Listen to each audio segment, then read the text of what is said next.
Oi, meu nome é Camila, sou uma cubana que está morando aqui no Brasil, sou licenciada em artes cênicas, fui bailarina, atriz, atualmente sou professora e o que mais me faz feliz, sou mãe. O dia de hoje a gente vai fazer um podcast com um grande amigo meu, Jamerson, que a gente começou uma amizade de longe. Eu estava lá em Cuba, ele estava aqui no Brasil, a gente começou a se inscrever, a fazer projetos juntos. E eu tô muito feliz de poder compartilhar um pouquinho a história dele com vocês e a relação que ele teve com o método cubano de balé. Espero que vocês gostem e fiquem aqui para ver essa história comigo. Bem-vinda ao meu canal, dá uma vontade de fazer um podcast com você. Obrigada por estar aqui com a gente, por compartilhar um pouco da sua vida, da sua experiência. Gracias, mi hermana. Para mí es un placer muy grande tener esa oportunidad de hablar, tener esa charla contigo y hermana de corazón que la vida me ha arreglado. Arreglado, no, perdão, me ha brindado. Vamos falar português, tá, o pessoal não entendeu, vamos falar português. Eu gostaria muito que você contasse pra gente qual foram os seus inícios do balé. Bueno, eu comecei balé clássico no ano de 2002, mais ou menos, acho que foi isso. Eu era atleta de Kung Fu e já estava bastante avançado, eu era muito flexível. E aí um amigo meu que era bailarino ficava sempre, vamos participar de uma aula de balé, vamos participar de um ensaio de quadrilha junina. Na época eu tocava também uma fanfarra e aí era costume, após os ensaios da fanfarra, a turma ia para esses ensaios da quadrilha junina, né? Aí um belo dia eu fui por um acaso, aí chegou lá, me colocaram para ficar dançando dança popular nordestina, e aí dizendo eles que eu tinha talento, e aí me colocaram no meio, quando eu vi eu já estava fazendo balé. Em paralelo a essa história, tem uma outra história, que eu tinha um amigo, uma amiguinha de escola, eu muito novinho, tinha 10 anos, e essa amiguinha era muito fechada, não conversava com ninguém, era linda, não? E aí eu meio que me encantei com ela ali e tal, e aí eu descobri que ela fazia balé. Aí eu cheguei de malandro, eu falei com ela que era bailarina. E aí essa história se espalhou, que eu era bailarina, e a nossa professora de educação artística nos convidou a fazer uma pareja, dançar juntos, e eu não sabia nada de balé. E aí eu fiquei desesperado. Aí eu fui lá naquele meu amigo e ficava me chamando para ir para a escola. Eu falei, Renildo, eu preciso agora ir correndo para uma escola de balé, porque eu falei com a menina que eu tô afim, que eu gosto, que eu era bailarina e agora ele quer porque quer que eu dance e com ela eu não sei nada. Aí ele me indicou um projeto social e aí eu fui. Gente, caí na mesma escola que a menina e a menina viu que era tudo piada, que era mentira e tal. Enfim, essa menina desistiu do balé, ela não seguiu e eu fui por conta dela e tô aqui até hoje. Tinha uma boa razão para ela Sim, chegar uma boa razão. Sim, uma boa razão. Como é que você descobriu o método cubano? Como chegou até você? Bom, como eu falei nesse projeto social, era uma escola que tinha apoio da Unesco, que é uma organização internacional. Apesar do método oficial de ensino dessa escola ter sido o Royal Academy of Dance, a nossa diretora era uma mulher com cabeça muito aberta, então nós vivíamos recebendo maestros de vários lugares do mundo, da China, da Alemanha, dos Estados Unidos. E aí, o que acontece? Cada um trazia a sua cultura, mas a história começa muito antes. Essa senhora, que é na Lúcia Bahia, ela fez o primeiro cubalé que aconteceu no Brasil, em 1980 alguma coisa. Até a madre dançou. Coincidência, não? E aí ela fez o cubalé com tua avó, com Laura Luz. E aí ela, mesmo o método desse projeto ter sido da Royal, eu brinco que é um Royal que tinha um acento cubano. Ela vai me matar, mas tinha um acento cubano assim, sabe? Então ela amava dar aula para rapazes, ela era uma referência de professora, tanto feminina, mas os homens dela se arrasavam. E começou aí. E depois, mas esse foi assim, um contato que eu tive direto com o método, até que eu já estava perto de me graduar, e aí foi convidado um mestre cubano, um bailarino na época, o senhor Luiz Rubem Gonzalez, que, ele, se não me engano, ele nasceu em São Fuego, mas ele estudou na Escola Provincial de Camagüey, lá onde o madre também se graduou. E aí, vai vendo onde isso vai parar. E aí, esse senhor, Luiz Rubem, me coreografou Rosário, e também montou uma pareja livre, não? E aí eu fiquei encantado, vi ele girar 5, 6, 7 piruetas sem o menor esforço, doubletu, cravado e quinta, toda a virtuosidade masculina que eu amo, lógico. Eu pude ver o Luiz Rubem e era incrível como ele me dava dicas muito práticas. Olha, já tentou fazer assim, o trem virava mágica, assim, puf, acontecia. Então aí já me encantou o cubano. Aí eu fui pesquisar, aí conheci Carlos Acosta, Joel Carreño, Jorge Esquivel, Las Joyas, como nome? Agora de Las Joyas, As Quatro Joyas, tua abuela, Alicia, não tem como. E aí foi, uma ida sem volta. Me encantei. Primeiro, o que me encantou a metodologia cubana foi os cubanos. O jeito, a camaradagem, vocês são muito amigos, são muito queridos. Se parecem muito aos brasileiros. Nós temos muitas coisas em comum. Então, eu brinco que o que me ganhou no método cubano, que é o método que eu escolhi para a vida, foram os cubanos, foram vocês. Como bailarino. Isso, como bailarino. Qual é a diferença que você percebeu enquanto a outros métodos e o método cubano? A praticidade.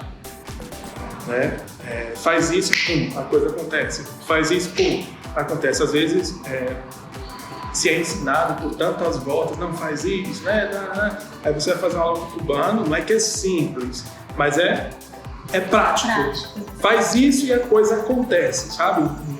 Perdão, mas não tem enrolação. É isso, faz isso, a coisa acontece. Acho engraçado que explodiu aqui a pirueteira, uma tablita de madeira, que as pessoas não sabem que aquilo foi criado em Cuba, das cadeiras das escolas, não? Que os meninos vinham arrancavam e faziam verdadeiros torneios de quem girava mais. Aqui no Brasil criaram aquele pedacinho de madeira, bonitinho. Então, como não se encantar com um povo tão prático, tão objetivo, tão guerreiro, tão musical, tão artista, tão contente, tão feliz, tão proativo, tão simples, tão humildes e tão abertos e tão dispostos.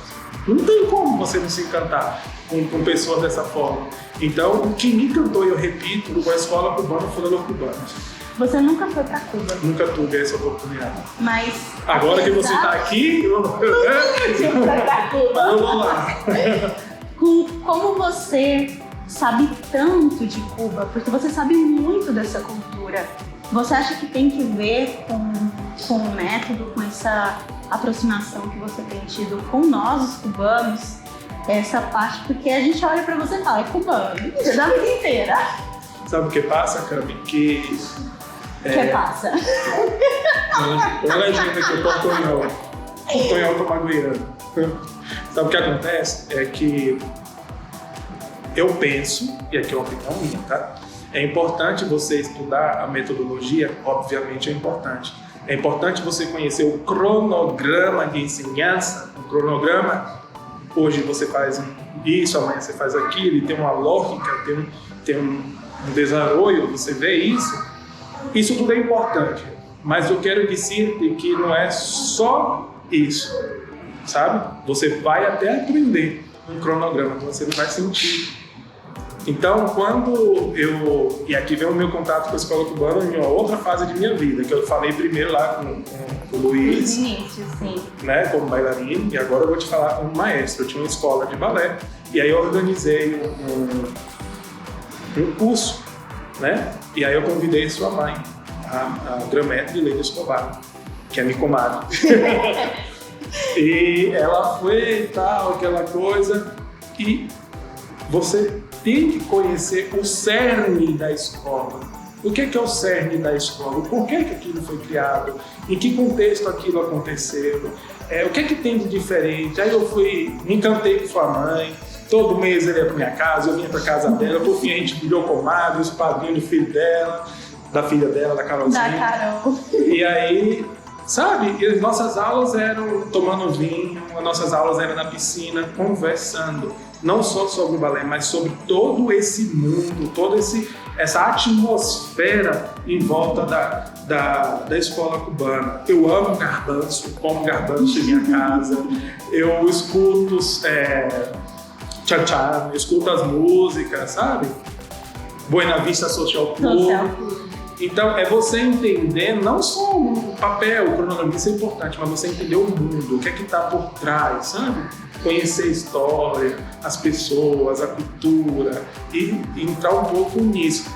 Eu me atrevo até a dizer que depois que você conhece todo esse mundo, você consegue entender melhor o que está no papel enquanto cronograma. A parte da técnica. Então, assim, se você é bailarino, você está pensando em aprender não só o método cubano, mas, sabe, o que você se propor, não vai só aquilo ali, no que estão te apresentando, vai um pouco mais a fundo, pesquisa mais, liga mais, ainda mais, gente, os cubanos, eles são, assim, extremamente acessíveis, eles têm um coração do tamanho do mundo.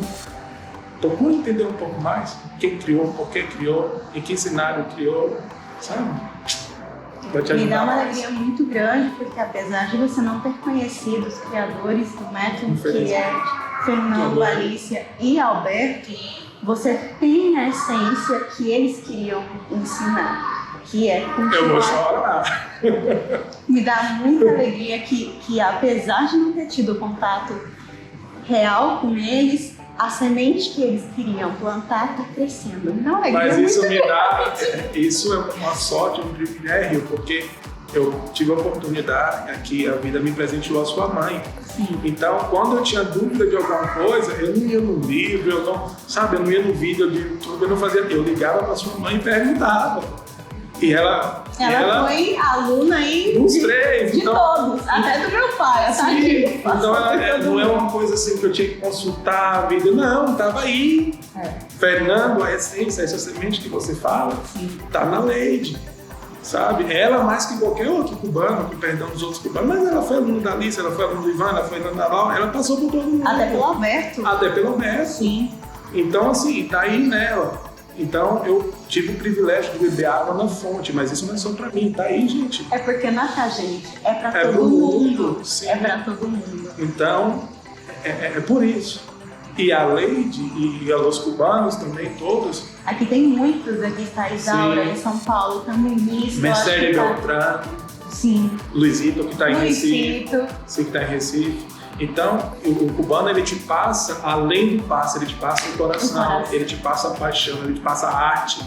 Ele não te passa, como o pessoal vai falar, na clonação. Essa outra coisa que me encanta na escola cubana, que não é clonação do outro. Não. Baile iguais. Mas não é uma clonação, eu sou um artista. Sim. Então, se tu não tem, você entra na classe com o cubano, tem um mais alto, um mais baixo, isso, um aquilo, um tem a abertura de ser isso, o outro tem a abertura de ser aquilo outro, mas todos bailam. Todos dançam. Todos dançam. Ô, cubaneio! E é isso aí, pessoal. Eu espero que vocês tenham se emocionado tanto como eu. Eu realmente estou muito grata de que a semente que os meus bisavós queriam sembrar está dando frutos, está funcionando, que novas gerações de bailarinos têm a possibilidade de conhecer tanto a história do balé cubano como o método do balé cubano, que aqui no Brasil vocês podem também ter acesso a esse método. E eu realmente estou muito orgulhosa e muito feliz de saber que essa informação está sendo transmitida e que eu não sou a única que está com essa bandeira. E é isso aí. Se vocês gostam desse tipo de conteúdo, me deixa aqui saber nos comentários, dá like, isso me ajuda muito para o meu canal poder crescer, para eu continuar fazendo esse tipo de conteúdo sobre o balé, sobre a história do balé, sobre as pessoas que têm contato com o método cubano aqui no Brasil e que a gente possa continuar conhecendo um pouquinho mais sobre o balé. Até a próxima segunda-feira. Tchau, tchau.